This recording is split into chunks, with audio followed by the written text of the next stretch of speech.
The night air at Seattle-Tacoma International, a familiar hum, a symphony of arrivals and departures. For countless passengers and crew, just another Friday.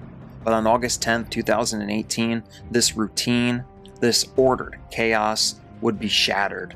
One employee, a ground agent, with one job, to guide, clean, and prepare planes for flight, not to fly them, not to steal one.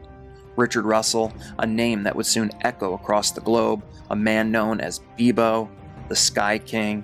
His friends, they called him kind, his family, loving, his colleagues, reliable. He had no pilot's license, zero flight training, just an access card, an opportunity, and a mind that seemed pushed to the brink. This is the story of a shocking theft, an impossible flight, and the tragic final hours of a man who soared towards an ending he himself seemed to foresee. This is the story of Richard Russell, the Sky King.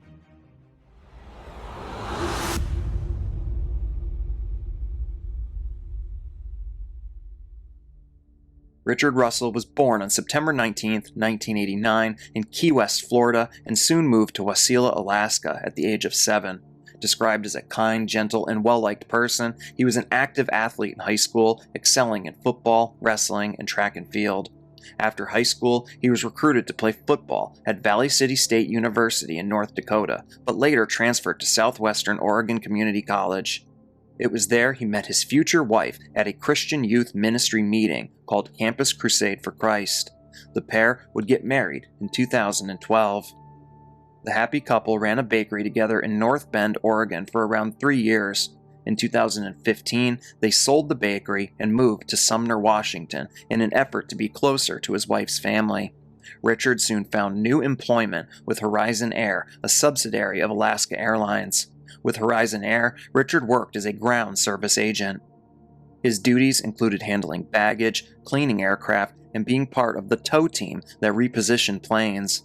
His job allowed him to travel, which he enjoyed, and he was actively pursuing a degree in social science through Washington State University Global Campus, with plans to seek a management role at the airline or pursue a career as a military officer. Hi, I'm Beebo Russell, and I'm a ground service agent. That means I lift a lot of bags. Like a lot of bags. So many bags. Look at all them bags. Ooh, a purple one. I usually have to work outside in this. But it allows me to do some pretty cool things too.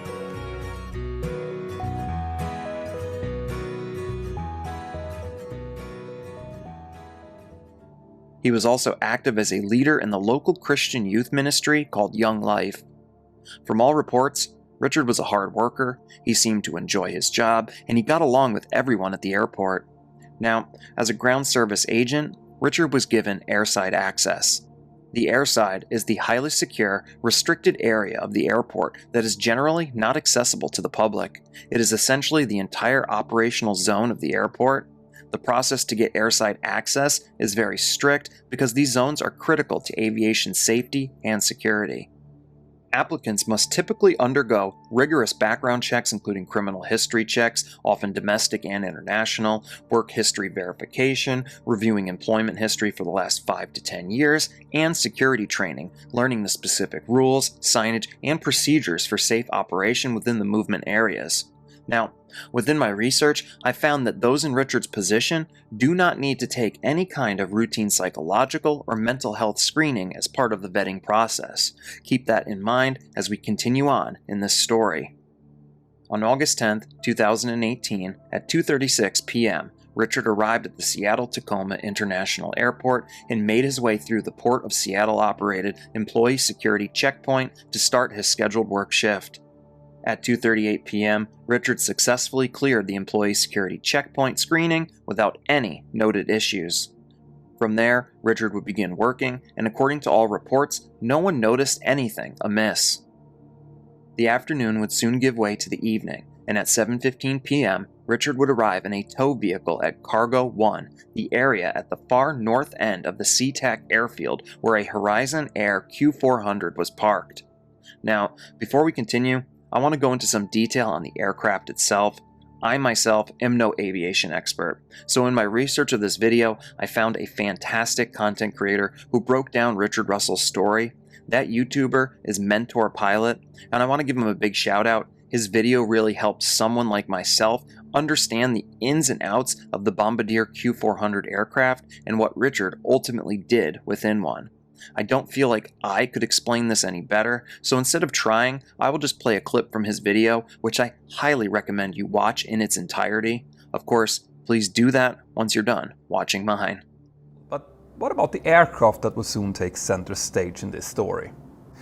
Well, this was a gleaming Bombardier Dash 8, which is a comparatively modern aircraft, and just like any airliners today, it would be considered quite complex to start up and handle.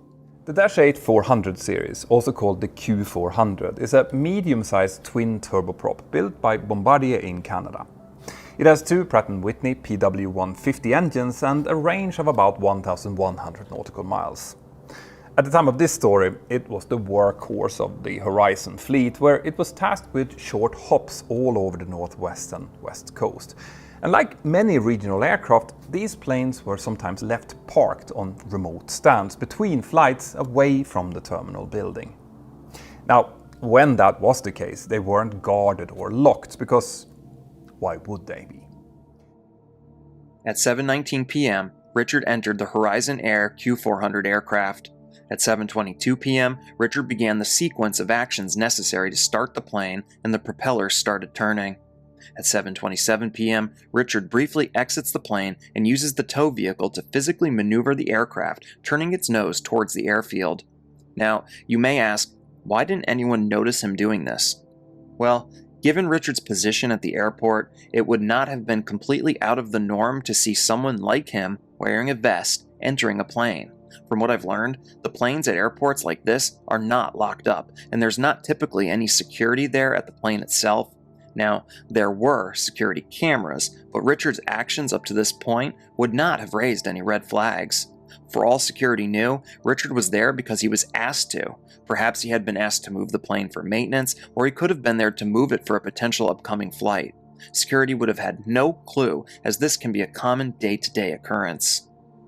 Now, you may also ask, how did Richard know how to start up the aircraft? According to all reports, Richard had no formal flight training, but his curiosity had led him down other avenues. Investigators would discover that Richard had experience playing video games, more importantly, a flight simulator. On top of that, he had watched countless hours of YouTube videos, which tells us there was some premeditation and thought given to his actions that day. At 7:28 p.m., Richard re-entered the aircraft, and at 7:32 p.m., the aircraft began pulling away from its parked location, moving onto the taxiways towards the runway. In the air traffic control room, staff soon noticed an unauthorized plane making its way towards the runway. Staff began making attempts to contact the plane on radio, but no one was responding. At 7:33 p.m., Richard and the Horizon Air Q400 aircraft made an unauthorized takeoff. Remarkably, Richard managed to take off relatively well for someone without any experience.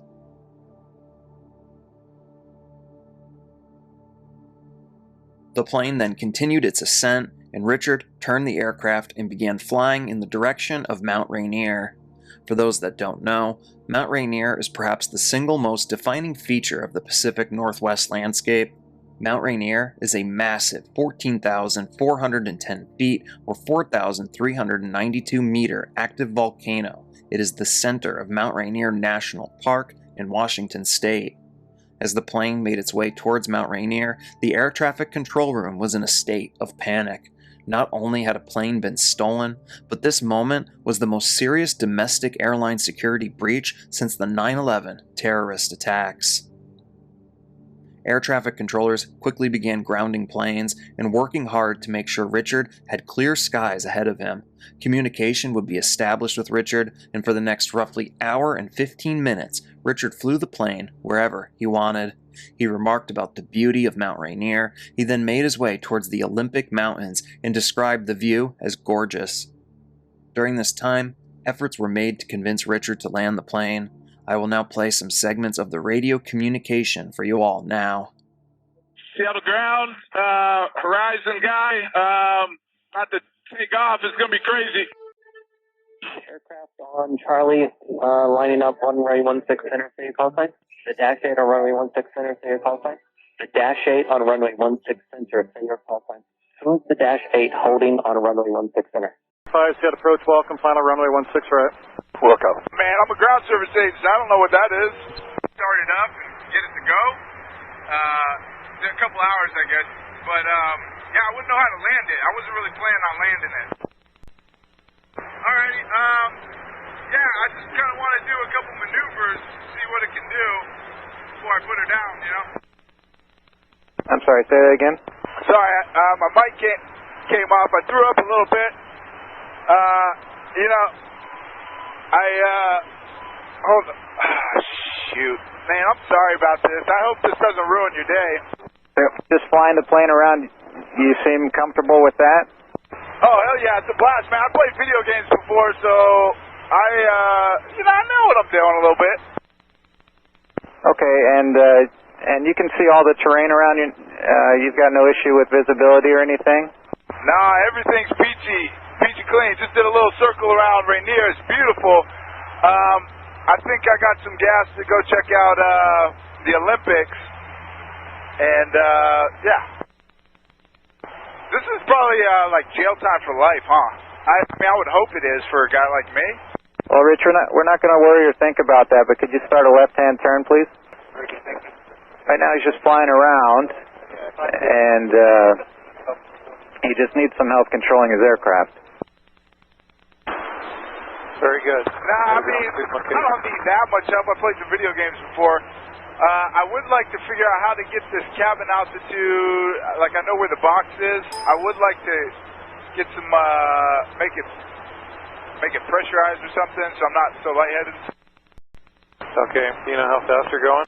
It's a hold behind Jazz here, it looks like. Heading 250. Heading 250, that's 2021. Minimum wage. We'll chalk it up to that. Maybe that'll grease the gears a little bit with the higher up. Maybe, yeah. Hey, you think if I land this successfully, Alaska will give me a job as a pilot? You know, I think they would give you a job of doing anything if you could pull this off. Yeah, right. Nah, I'm a white guy. Three, making 110 or better to a 5-mile final contact. Tomorrow. Yeah, you do you, man. Hey, FAA guy, Andrew, you on? Yeah, I'm still here, Rich. So now maintain 10,000, please. I got a lot of people that care about me, and it's going to disappoint them to hear that I did this. I would like to apologize to each and every one of them. Just a broken guy. Got a few screws loose, I guess. Never really knew it until now. Just, you know. Charlie. Verify Alaska 4. Man, have you been to the Olympics? These guys are gorgeous. Holy smokes. Yeah, I have been out there. It's always a nice drive. On 119.0. As you can hear throughout the audio, Richard was a broken man. It's clear he was not in a good mental state, and then came his big moment. Richard told air traffic control that he wanted to execute a barrel roll. Alright, hey, pilot guy, can this thing do a backflip, you think? Okay, alright, well, no lower than 6 for now. I'm going to turn you northbound here in just a minute. I'm going to land it, in a safe kind of manner. I think I'm going to try to do a barrel roll, and if that goes good, then I'll just go nose down and call it a night.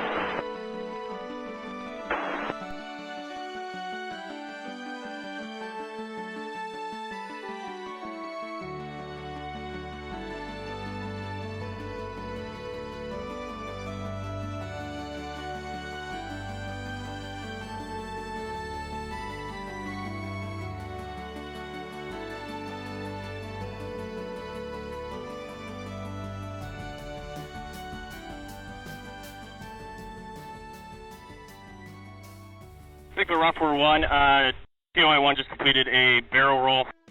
current altitude 2,000 feet. Rock 1-2, confirm he did a barrel roll. Affirm, he cleared the surface of the water by approximately 10 feet.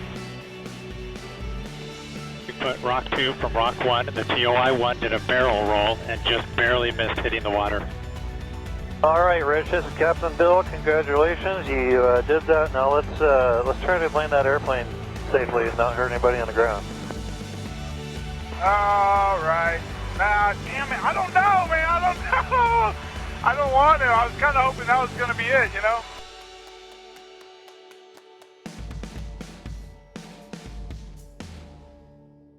As you saw, Richard pulled off an unbelievable maneuver in a plane that is simply not built to do so. You can hear it in his voice that he did not expect to survive. Following the barrel roll, Richard remarked that his fuel reserves are nearly empty. At 8:46 p.m., the aircraft, piloted by Richard Russell, intentionally crashed into the sparsely populated wooded area of Citrone Island, Pierce County, Washington. There would be only one fatality.